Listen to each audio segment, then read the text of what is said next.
This is my crown of thorns, milii.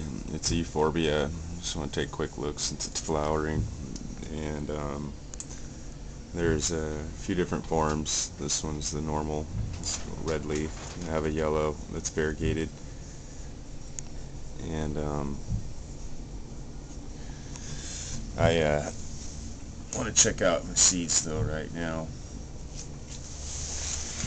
I have we were checking out these cherimoyas a few weeks ago, and the seed, it was taking a long time for it to come up, and as you can see, it's still attached to the seed pod, and it's been actively growing out of it. I got two sprouts that are growing together, but basically they like to hold on to those pods to the last minute.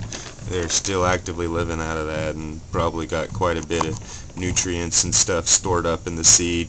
It's a pretty valuable source. Anytime the roots get damaged or seed gets damaged, it has a equivalent of an embryonic fluid that can really affect its growing structure and mutate the plant and whatnot. And for proper leaf development, it's best to never get damaged the original growing conditions if you're going to transplant or if you're doing seedlings.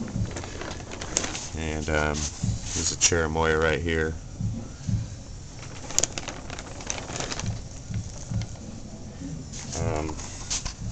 I've got some peyote button sprouts coming up, and I wanted to show you the fact that they also retain their seed head. I can't really see it, but that little black spot right there is the seed pod that the button is still attached to, and it also is growing out of the seed. It forms a taproot which grows down, and the seed head grows up, searching for light at that point.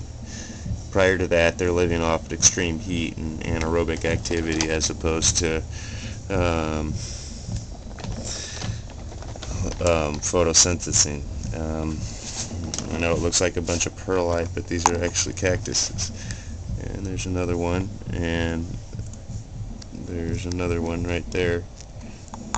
And just to show you though that that even these little teeny things, they retain their seed heads, and they need those seeds. They're so small and insignificant, and I would not recommend,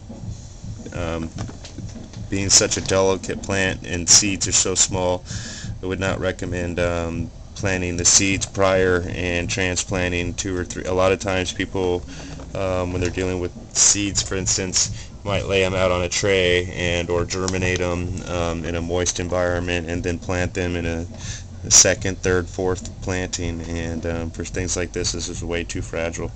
It's best to just leave it alone and let it naturally grow up.